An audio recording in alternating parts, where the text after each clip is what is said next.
Hello, I'm Jamie with the Fuel Throttle Podcast today, and we're going to discuss a few things about tuning and some topics and some popular questions and what we kind of go through day in, day out at Fuel Moto here with customers, and whether it's somebody that's at our shop getting dyno tuned, somebody on the phone or by email looking for tuning support. And I have Lucas here today with me, who, for those of you who don't know, is my son. He grew up in the industry here when he was a couple years old when we started, and came to work with Dad. And here we are now, 20-some years later, and we're here to talk about tuning. So the first thing we're going to talk about, why we tune motorcycles, why we do tuning. And Lucas can discuss. He spends the great majority of his day discussing tuning wants and needs with customers. Lucas is on the phone some, but primarily by email. He heads up all of our remote tuning and support and calibration support, and distributes the great majority of the maps. But he also helps develop the maps on the dyno, and he knows the bikes really well too. And he can build engines and put cams in and tune and pretty much do everything we do here. So let's talk a little bit about why we tune bikes.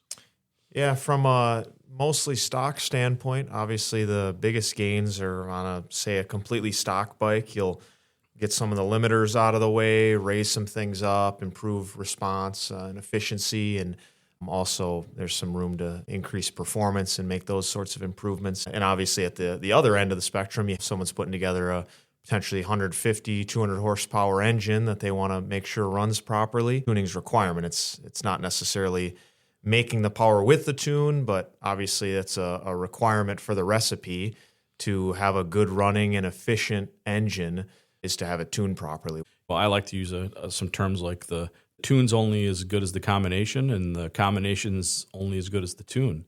So it really has to work hand in hand, and you have to have components that work together, and you also have to have a tune that makes those components work. So part of the big picture is selecting the components that complement each other. Along with that, understand that if you don't choose the right components, that A, it can cause issues, but B, there be some type of compromise. And compromise isn't always bad, but you just have to understand that when you're choosing the combination. Like a lot of it comes down to exhaust systems and camshaft. The relation there is a huge part of things, and it falls hand in hand with like idle lope and how they want the thing to sound. So a lot of the problems we see day in, day out are related to having bigger than necessary baffles, big open pipes, and cams that have maybe too much overlap or not suited to that compression or application. But a lot of it we see is driven by social media, Facebook, Instagram, TikTok posts of sounds of mufflers and pipes and camshafts that a lot of people may choose that over the best overall performance. And that's probably something Lucas sees the most. Would you agree? Right. Yep. That's a big part of tuning daily is just noting that you can only do so much in the calibration alone, and you can't make up for airflow. You're not improving or necessarily creating airflow with a calibration. So I use a lot of catchphrases and things in my emails and some of the videos I put out. Another one is you can't tune your way out of a bad combination. Right. And Lucas, I hear him talking to customers and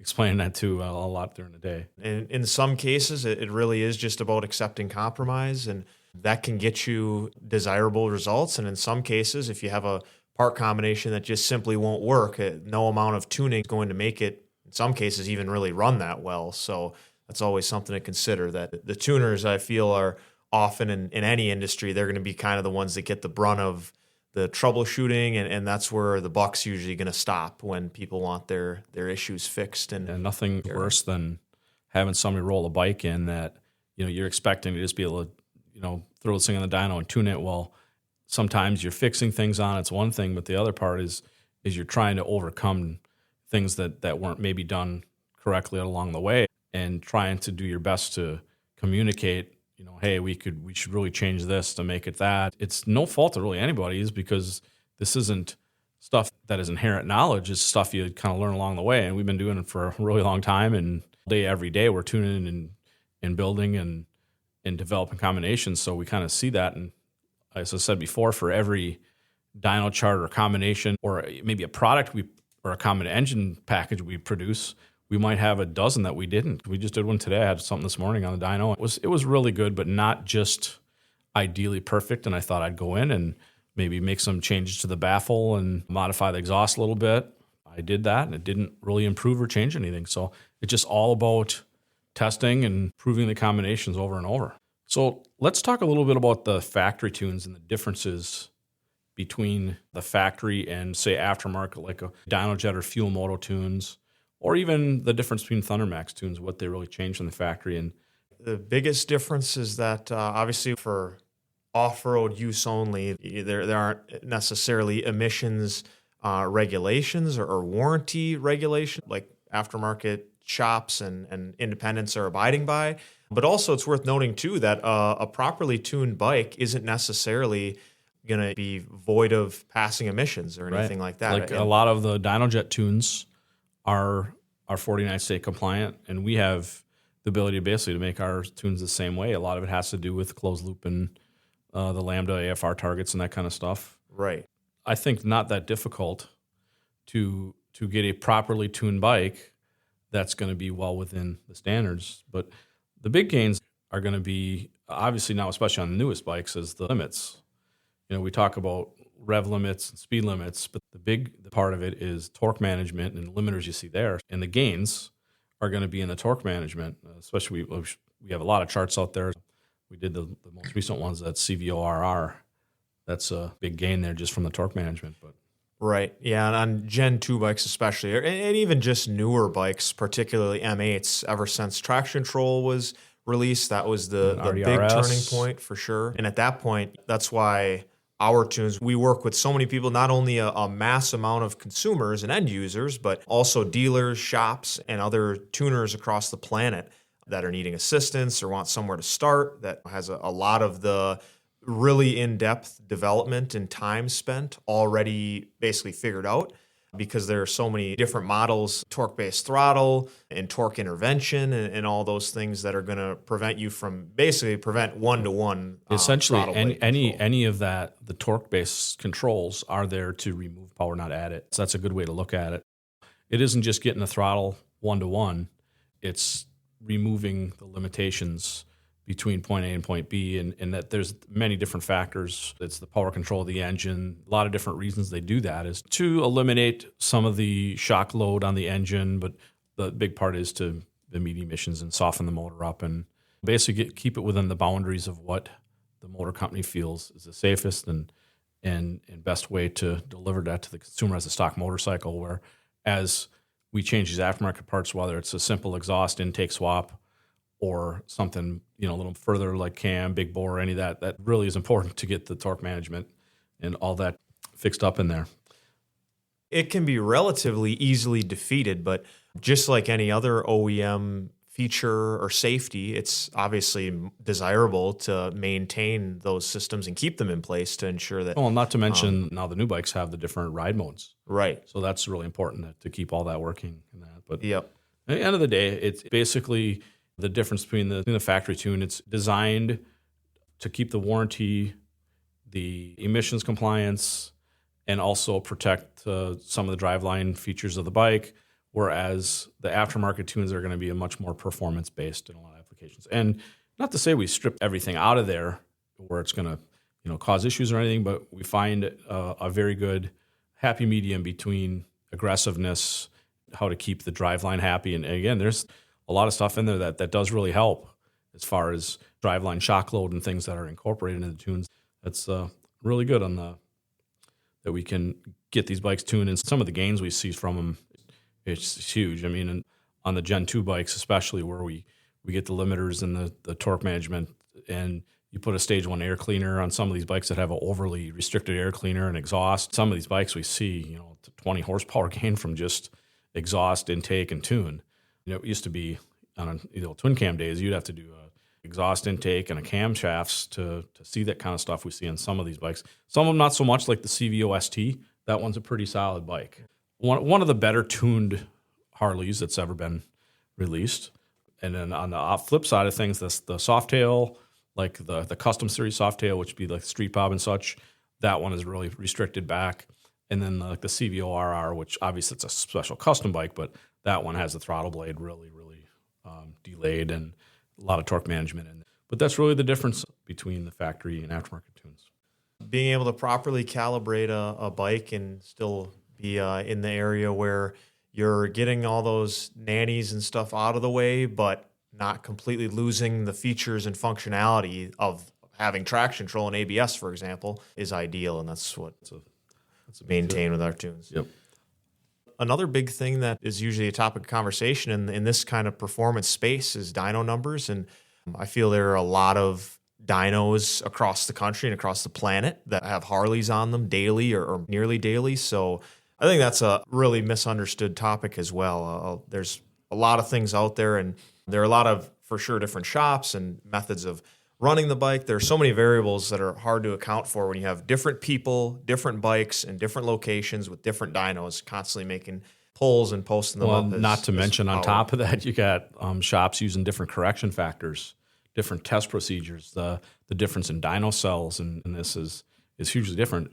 Believe it or not, the dyno itself is pretty well standardized piece of equipment, and some of the stuff people talk about, you can make it read whatever you want. It really isn't like that at all, because the dyno's got a fixed drum. There is nothing you can set up or adjust in the software. You can change the correction factor to different SAE, STD, and DIN and other correction factors, but beyond that, the dyno operator can't make the numbers change. There's ways to trick dynos, for sure, but the best way to ensure the integrity of a dyno run, whether you see something posted or it's a run you have of your own, is to look at the correction factor, the actual factor itself. That's going to be a multiplier of the actual data. And also ask the dyno operator when you get your sheet to put the conditions on that. That's probably one of the real only ways to trick a dyno. I know I've seen it years ago already, some tests where they put a space heater on the dyno stack to try to get the weather station to read different, hotter than what it was. And so look at the weather conditions on your dyno chart, not just the temperature, but also the relative humidity and air pressure. Me or Lucas can look at a dyno chart and see the correction factor, what the multiplier is, and look at the weather. We can tell you if it's legit or not. And I think that's part of the reason why these shops don't put that on their sheets when they really should.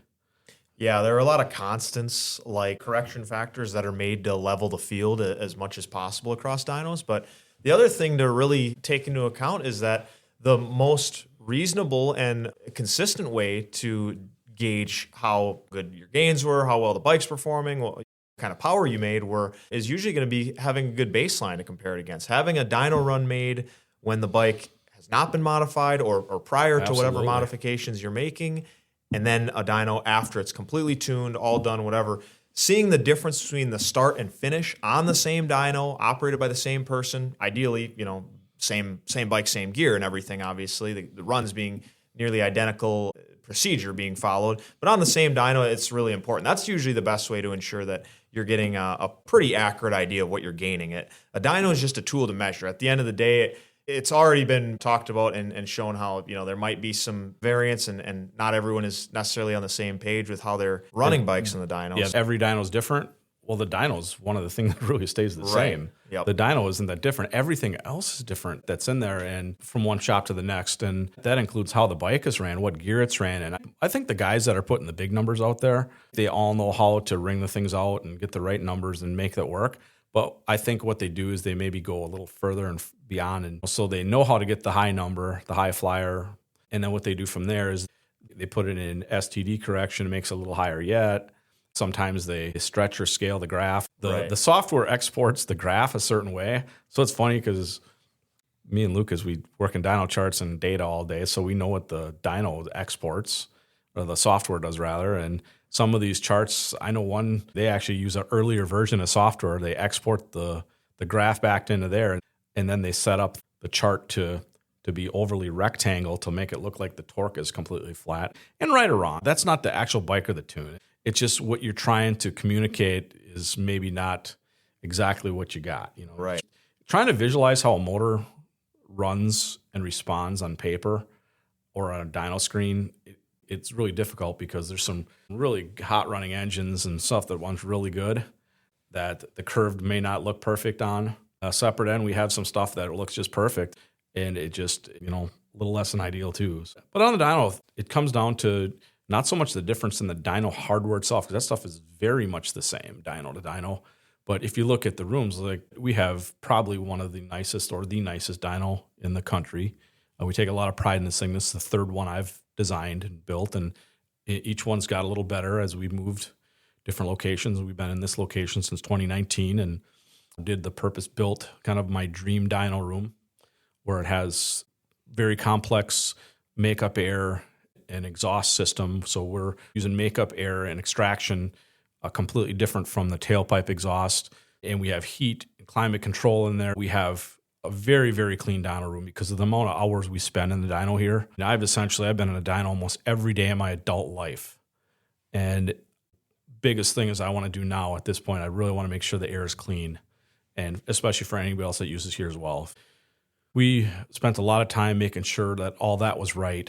We'll do another podcast and video to talk about and show some images of how our dyno operates. But that's a big difference from an open air dyno. Like some of these shops we have, they got the dyno sitting on the floor in a little room. Sometimes the doors are barely open and they got a couple of small fans pushing it through there. I mean, that thing's breathing its own exhaust. That's a big difference. All of our air that comes into the front of the dyno and then it gets right up to the intake of the bike. We have several different fans and evacuators that get the exhaust out behind it. So that's a big difference between air tumbling in a room. And I've done it all kinds of ways. I've been in the best of the best and the worst of the worst. And it definitely makes a big difference. And it's another part, why we like to keep the numbers consistent. If we're doing a test, like say we're testing an engine and we're doing a shootout with different camshafts and things or an exhaust systems and we go test to test to test. I mean, if we want to, we literally set the temperature on the wall. That is going to stay plus or minus a couple degrees. If you want to keep it accurate, you can keep it the same exact temperature,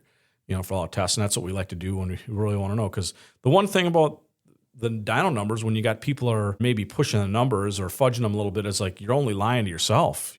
That's the big thing here. We try to keep everything very conservative and consistent. So when we have an engine package or a camshaft or a pipe or whatever to give to a customer, say it does this, it does that. So that's a big part of what we do here. Yeah, it's better to have consistency in the parts and recipes that we consistently use rather than install a new cam and pipe on a big bore kit or an engine that we've frequently used and make a couple of glory runs and say, hey, this is going to do that. And then, get it out into the wild and have people across the country not necessarily make as much as a one hero run in really good conditions made. So that's always the deal, is staying consistent and seeing kind of where your bike stacks up on a single dyno is usually ideal. If that's what you're going to go by is dyno numbers, that's going to be the best. But obviously someone who's following good procedure and is a reliable dyno operator should be able to still give a decent benchmark. And that's what we try and provide with our massive repository of dyno charts. I think we actually have one of the highest trafficked dyno chart pages on the entire internet. So it's funny because we also see a lot of our charts are used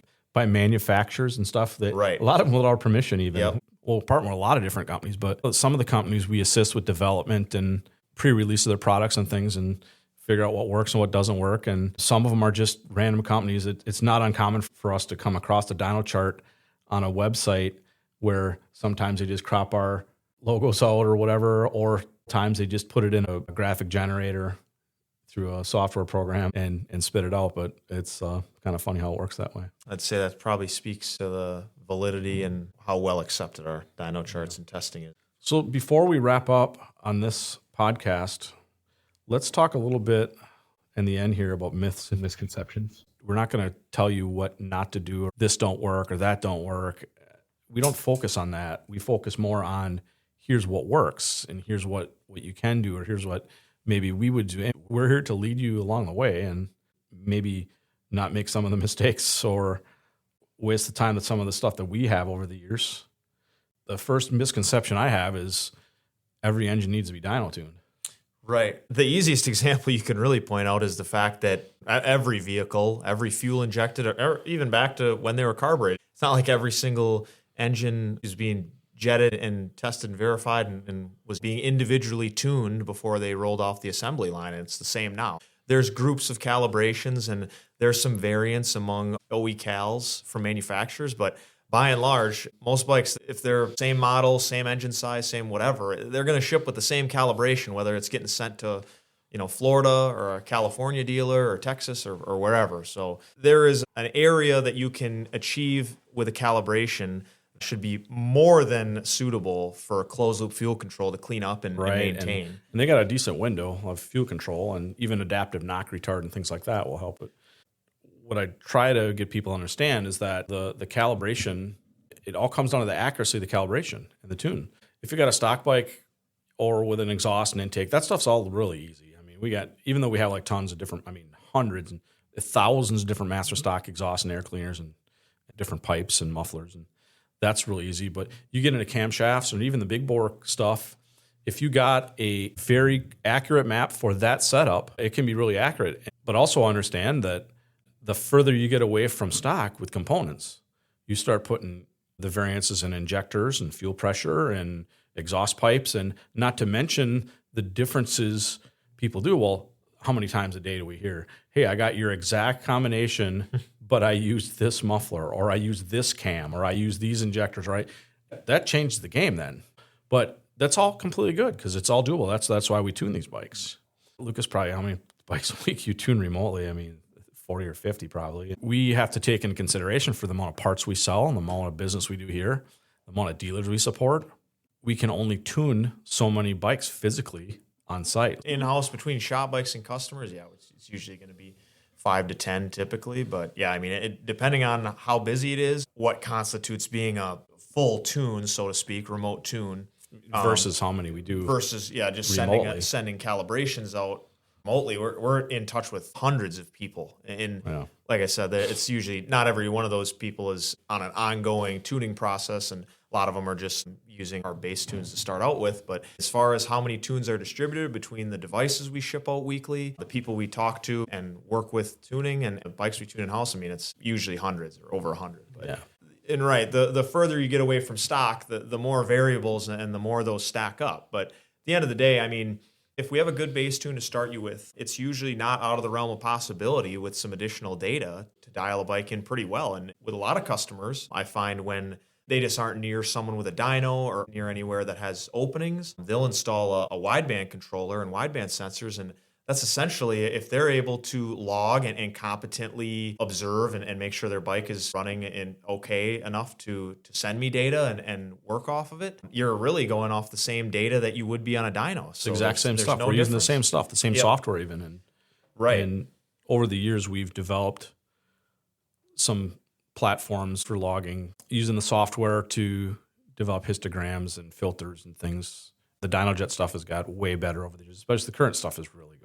Yeah. So if you have the proper data acquisition and you have someone that's willing to work with you and is competent and can ride the bike and be observant, it's really not an issue to remote tune. And obviously, we have a whole network of dealers and shops that we want to support, even the ones that aren't necessarily buying anything from us or work with us at all.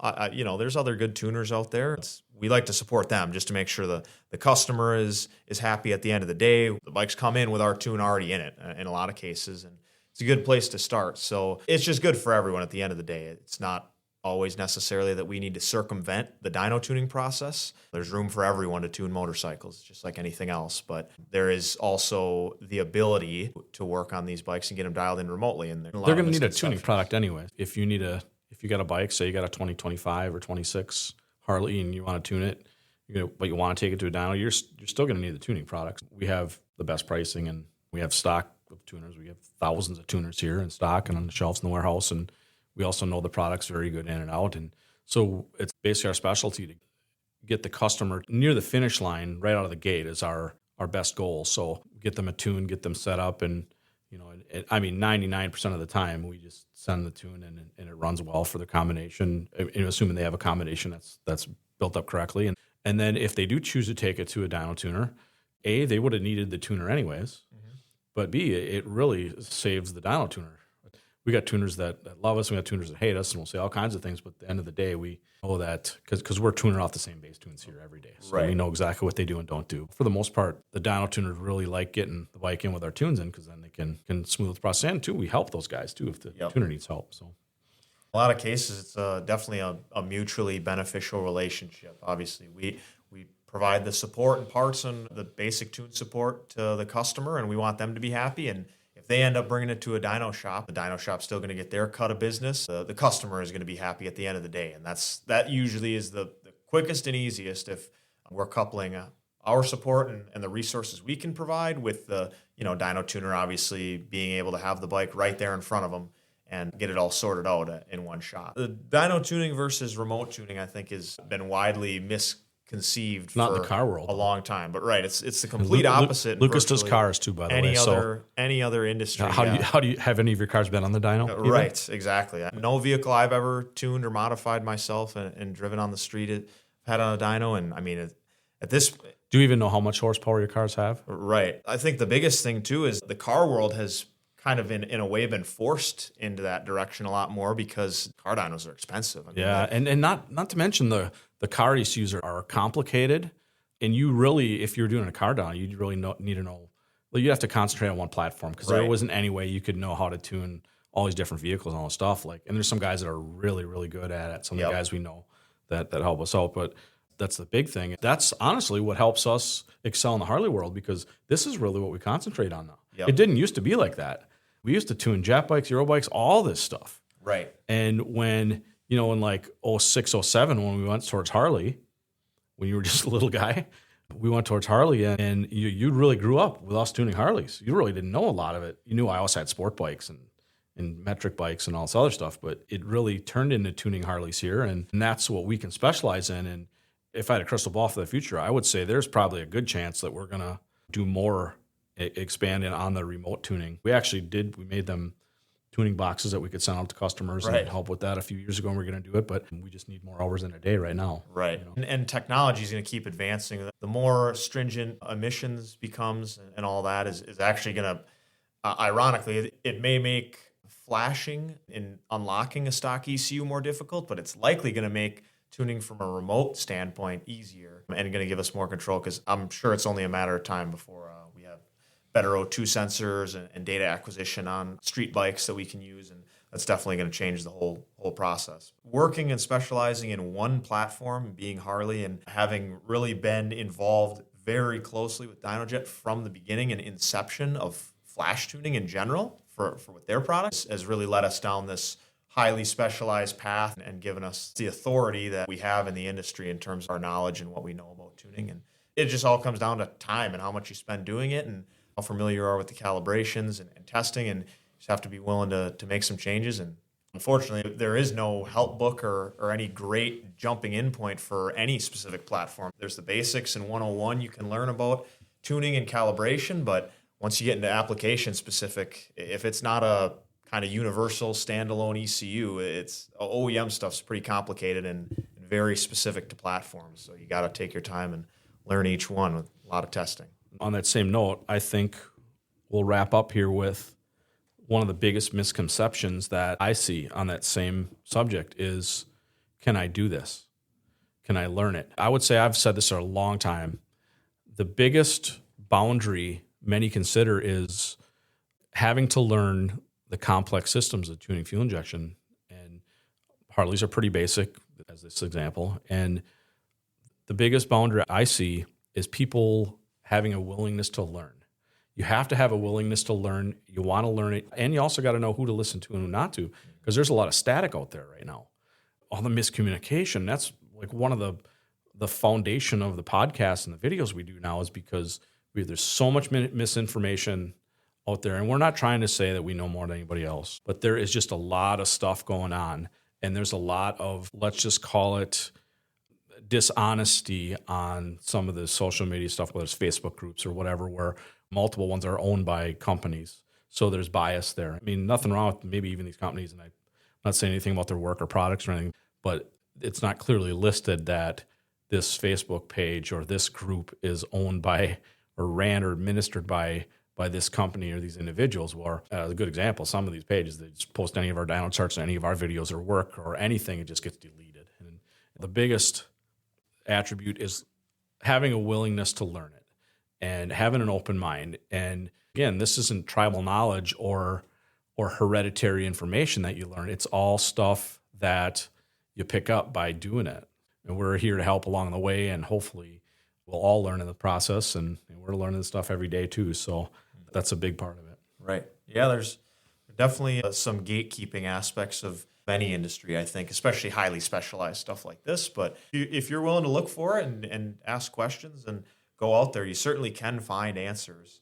The best thing to do is just have your own machine to work on and tune. And luckily, the tools to tune these bikes aren't particularly difficult to come by in terms of software and pretty good understanding, even just in the software. DynoJet, and there are even some other brands out there we don't necessarily use as much, but that have pretty good documentation about what things do and how these tunes work and what to change in a calibration for certain reasons. The knowledge is accessible. I think it's some of the core concepts understanding to start with are really a good way to jump in.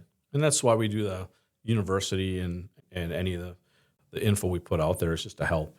Like the university has a lot of good articles on a lot of the basics and how things work, and we'll keep expanding on all that. So, well, I hope this has been helpful, and we'll be back in the future with some more podcasts. We'll break down some of these points a little further, and we thank you all for following. If you like what you heard, be sure to leave a quick rating or share it with your riding buddies. Have a topic you want us to dig into next time? Send it our way at marketing@fuelmotousa.com, and thank you for tuning in.